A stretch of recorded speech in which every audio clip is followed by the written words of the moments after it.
तो बाल अवस्था में ही नारद जी आकर के सरयू पे आके मिले, बोले कि हे राम, आप ये बताइए कि ए चिंकी इधर आ, इधर आ, इधर भी नहीं जानता जी। मैं तो सिर्फ केवल ये जानता हूँ कि मानवता का पहला प्रथम अध्याय क्या है। मानवता का पहला अध्याय यही है कि अमृत चाहे 60 साल की क्यों ना हो जाए, मानवता में सबसे पहला कर्तव्य तो अपने माँ बाप की सेवा है। जब तक वो कहीं ना जाए, किसी तीर्थ में ना जाए, और यही मैं कहता हूँ कि जब तक अपने माँ बाप का चरण स्पर्श होता रहे तो सदा स्वर्ग भी नहीं। और जिस बच्चे ने माँ बाप को ठुकरा दिया, उससे ज्यादा नरक भी कोई नहीं। नरक भी कहीं नहीं है, स्वर्ग भी कहीं नहीं है, स्वर्ग भी नहीं है और नरक भी नहीं है। जो माँ बाप के तले रहेगा तो दोनों बात आपने कही है, एक भी मिथ्या नहीं है। मैं नारायण भी हूँ, मैं उस समाज की निगाह में मैं दशम नंदन भी हूँ।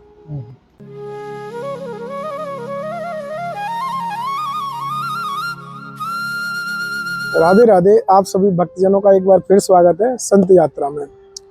और आज श्री ब्रज वृंदावन धाम से मैं आपको एक और दुर्लभ संत के दर्शन कराने वाला हूं, जो महाराज जी श्री वृंदावन धाम में विराजते हैं और बड़ा अद्भुत प्रेम है उनका।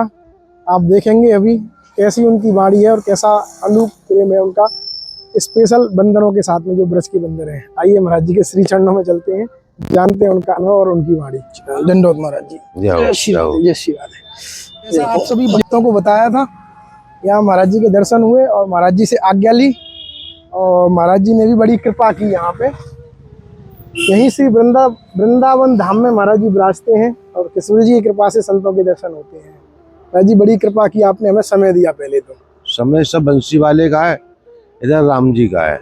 राम और श्याम में कोई बटा हुआ नहीं है। कोई अंतर नहीं है जी। आज के रामायण पढ़ने वाले भी विद्वान रामायण में कहते हैं जी कि भगवान राम को वनवास माता कैकेयी ने दशरथ जी से मांगा जी, और कैकेयी को उकसाया मंथरा ने जी।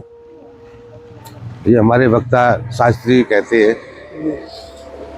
कि कैकेयी ना होती तो राम का वनवास नहीं होता जी।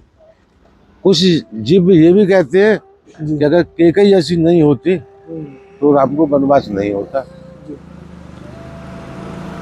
मगर मैं अपने गुरुजी के माध्यम से ये कहना चाहता हूँ, राम घट घट में वासी है। कहावत ये है कि एक राम जगत व्यापा, एक राम जगत व्यापा, दूसरा राम घट में वासा और तीसरा राम दशरथ का लाला। तीन तो राम का है और तीन राम में नाम वही है जो राम का नाम है। बिल्कुल। राम के नाम पे ही पत्थर समुद्र में तैरा था। वही राम जो है बालपन की अवस्था में जब अपना राज भोग रहे थे, राज वही है जो माँ बाप का छत्र छाया है। बाप अगर राजा है तो बेटा तो महाराजा हो ही जाता है। तो वो अपने राजवंशी में जब थे तो नारद जी को ये महसूस हुआ कि नारायण तो जो है सब कुछ भूल गए, राजभोग में लग गए।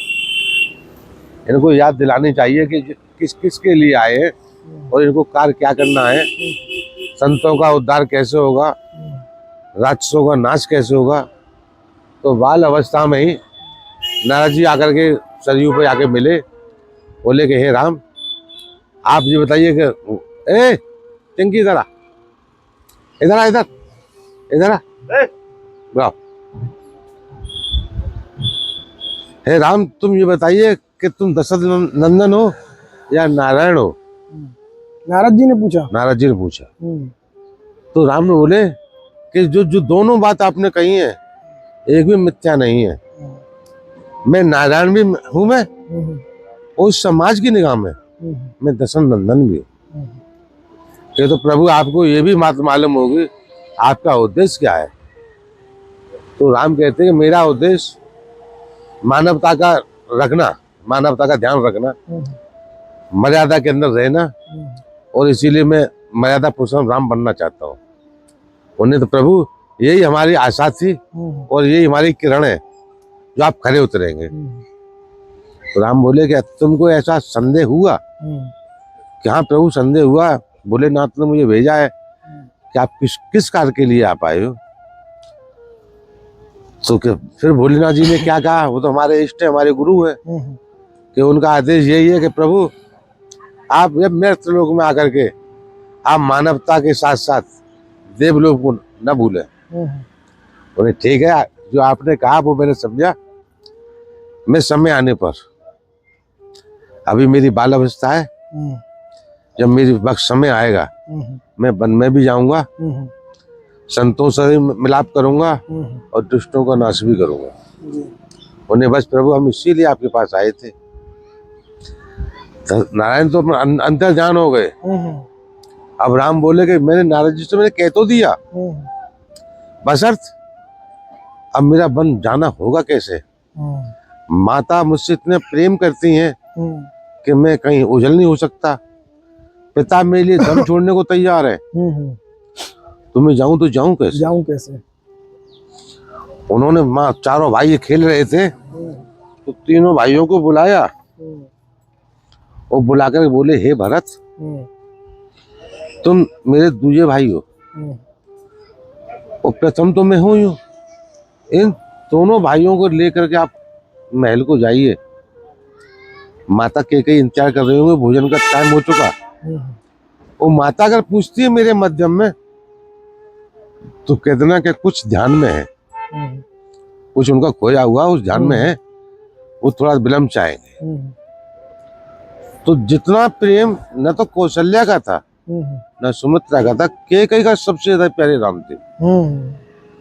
बिल्कुल। तो केकई होगा चारों बच्चों का ध्यान रही थी कि मेरे चारों बच्चों भोजन का टाइम होने को है, कि किधर से आ रहे हैं। तो उन्होंने जब तीनों पुत्रों को देखा, भरत को, लक्ष्मण को, शत्रुघ्न ने देखा, तो केकई व्याकुल होने लगी कि ये तीन आ रहे हैं, राम मेरा कहाँ है।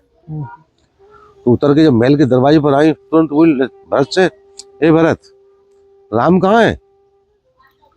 कि माता वो सरयू पर है। कि तुम सब कुछ भूल गए, तुम्हारा बड़ा भाई सरयू पर और तुम यहाँ पर, कोई अनहोनी हो तो। कि नहीं माता उनकी आज्ञा से हम आए हैं। कैसा क्यों? कि माता ये तो पता नहीं क्यों, हमसे ये कहा कि उनका कुछ खो गया है, उसके ध्यान में है। बोले कि खो गया और तुमको नहीं पता? क्या माता ये मुझे नहीं मालूम। अच्छा चलो तुम तो हाथ मुंह धो, मैं अभी राम को बुला के लाती हूँ। जब राम बुलाने के लिए सरयू पहुंची माता, तो राम माँ अपना संकल्प ले रहे थे, सरयू माता से संकल्प ले रहे थे कि मुझे राक्षसों का नाश करना है और संतों से मिलन करना है और तुम मेरी साक्षी हो।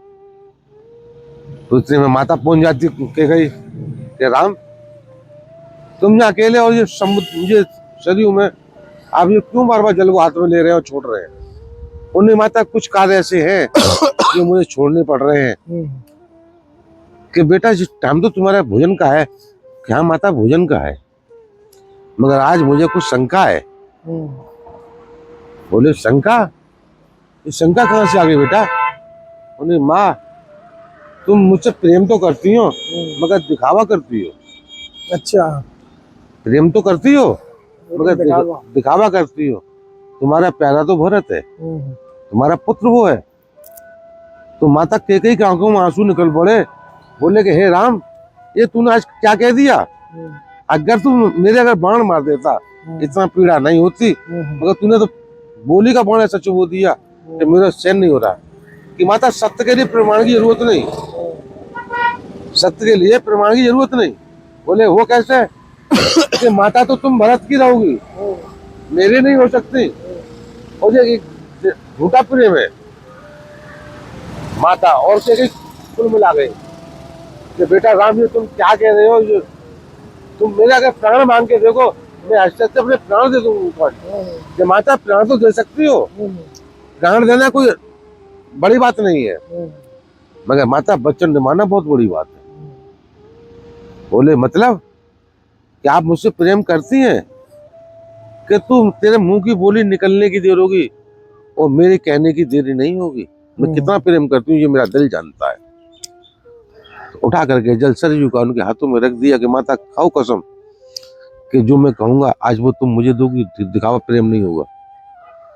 तो कहते नहीं कि माँ की ममता ही एक अलग होती है, जब प्रेम इतना ही था तो उन्होंने जल लेकर के उन्होंने संकल्प लिया कि बेटा जो तू कहेगा वो तेरे लिए दूंगी। त्रिवाचा ले करके तो बोले कि माता आप सुन, तेने त्रिवाचा तो ले लिए, मेरे मांगने पर हो सकता है ये नगर तेरे को गालियां दे बेटा कि मैं हंस कर सहन कर लूंगी। माता इतना ही नहीं कि हो सकता है कि आने वाली पीढ़ी पर कोई कैकेयी नाम की कोई बेटी को जन्म नाम ना दे कि बेटा वो भी सहन कर लूंगी। जब दो बातें हो गई उन्होंने की माता हो सकता है कि मेरे चक्कर में तुम्हें पति वियोग भी सहना पड़े। तो दुनिया में दो ही चीजें, या तो पति या बेटा। कैकेयी कुल मिला तो गई मगर वचन बद्ध है तो वचन तो निभाना ही है कि बेटा अगर तेरी खातिर अगर मुझे पति वियोग भी सहना पड़े तो मैं वो भी सहन कर लूं। कि तो माता बस में यही चाहता था कि पहला जो मांगता हूँ मैं दो ही चीज मांगूंगा माँ, और मुझे भरोसा है कि तुम त्रिवाचा लिया आप पूर्ण करेंगी कि बेटे मैं अपने आप से मैं वचन देती हूँ मैं मुकरूंगी नहीं।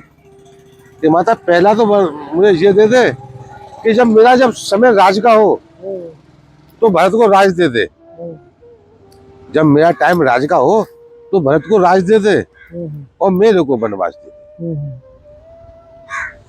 बोली का राम तूने एक सांस में तूने दोनों चीज कि माँ देख ले, अब अगर प्रेम करती है तो देने से इनकार नहीं करेगी और नहीं तेरा थोता प्रेम है। तो माँ ने कही कि ठीक है बेटा तूने जो मांगा है मैंने तुझे वही दिया।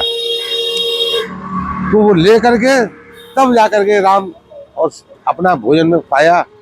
तो वरदान का जो दोषी वो कैकेयी माता दोषी नहीं है, मंत्रा दोषी नहीं है, बस केवल दोषी है तो राम है। राम ने स्वयं राज और वनवास राम ने ही मांगा था।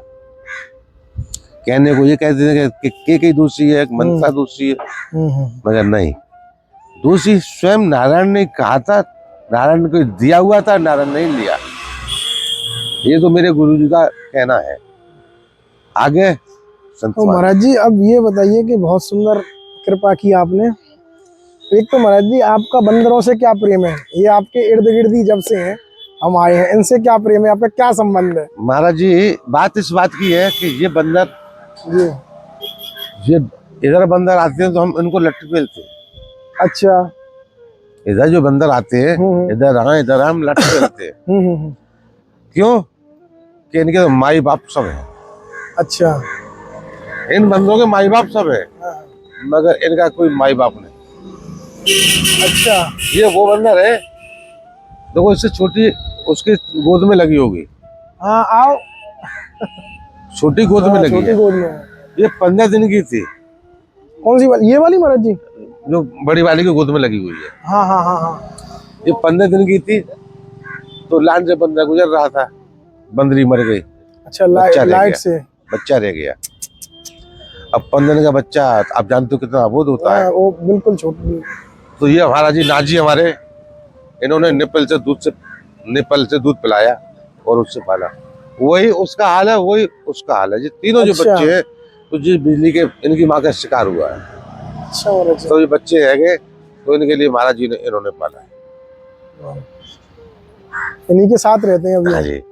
अब हमारा इनका एक हमारा गुरु भाई भी है, हमारे एक महात्मा भी है, संत भी है, जिससे हमारा प्रेम है, इसीलिए हम इनके साथ भी रहते हैं। ये आपसे भी प्रेम करने लग गए हैं। आप जानते हो अब हमारा आपका क्या परिचय है? कोई नहीं महाराज जी, सिर्फ प्रेम मगर एक प्रेम के दो बोल है। हाँ हाँ बिल्कुल। तो बस यही हमारा परिचय है और यही हमारा चिन्ह है। वाह महाराज जी, ये तो महाराज जी बहुत बड़ी सेवा है। बंदर वो भी वृंदावन के और उनकी सेवा कर। देखो यहाँ जो बंदर आते हैं हम लट्ठ बजाते हैं। क्यों? कि इनके माई बाप है, सब है, इनकी राधा रानी श्याम है, मगर ये तो हमारे नाजी भगवान है, ये पाल रहे। तो महाराज जी जो लोग अभी आपको सुनेंगे, आपके दर्शन करेंगे किशोरी जी की कृपा से, और उनके लिए अपने गृहस्थ जीवन में रह के कैसे वो भजन साधना करें और प्रभु के चरणों में, बांके बिहारी के चरणों में और निकट आ जाएं, ऐसा कोई? देखो जी, जी यहाँ जो आपने जो कहा है, जी। मैं इस बात को नहीं कहूंगा कि बांके बिहारी के शरणों में आ जाए। शरणों में मतलब थोड़ा करीब आ जाए, वहीं पे रहें। देखिए, मैं करीब और में दूरी नहीं जानता जी। मैं तो सिर्फ केवल ये जानता हूँ कि मानवता का पहला प्रथम अध्याय क्या है। मानवता का पहला अध्याय यही है कि उम्र चाहे 60 साल की क्यों ना हो जाए, मानवता में सबसे पहला कर्तव्य तो अपने माँ बाप की सेवा है। जब तक वो कहीं ना जाए, किसी तीर्थ में ना जाए, किसी संत से भी ना मिले तो अपने माई बाप से मिले, सेवा करे, अपने माई बाप की करे। जब तक माई बाप है तो माई बाप की सेवा करे, किसी तीर्थ में न जाए।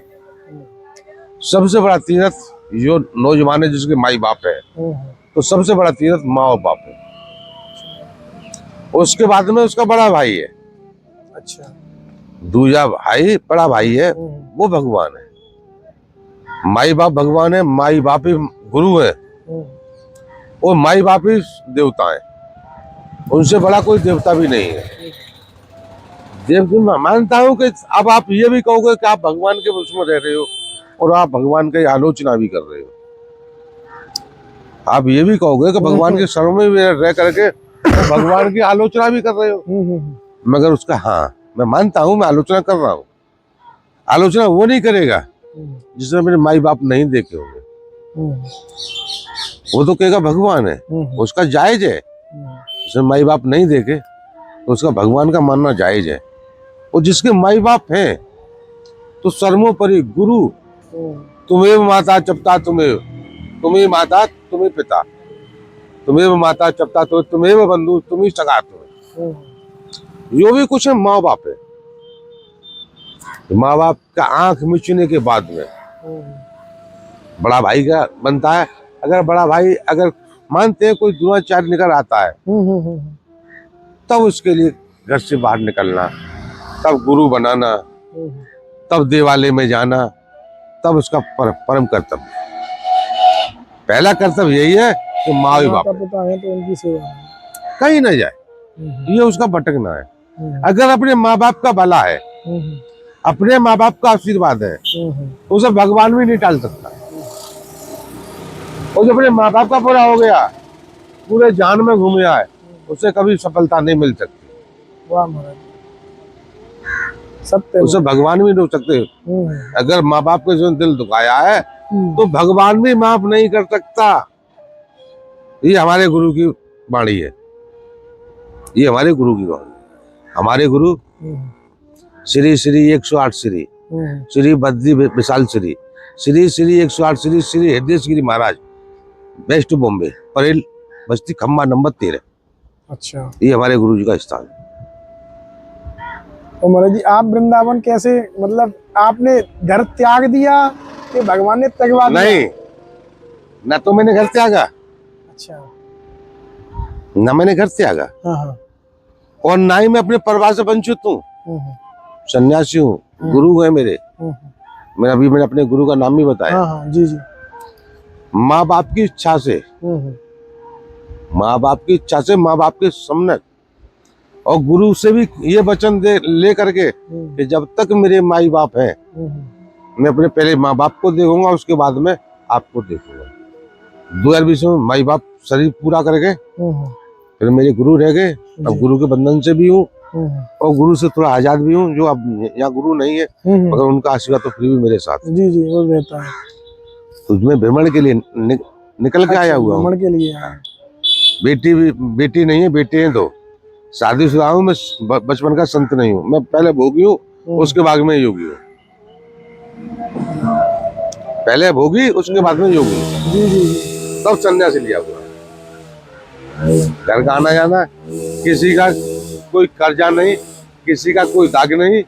मेरा पूरा पता ले सकते हो कि कहाँ CBI लगा सकते हो, कहीं किसी का कोई हेडेक नहीं। वाह महाराज जी। और यही मैं कहता हूँ कि जब तक अपने माँ बाप का चरण स्पर्श होता रहे, तो उससे ज्यादा स्वर्ग भी नहीं। और जिस माँ बाप ने अगर जिस बच्चे ने माँ बाप को ठुकरा दिया, उससे ज्यादा नरक भी कोई नहीं। नरक भी कहीं नहीं है, स्वर्ग भी कहीं नहीं है, स्वर्ग भी नहीं है और नरक भी नहीं है।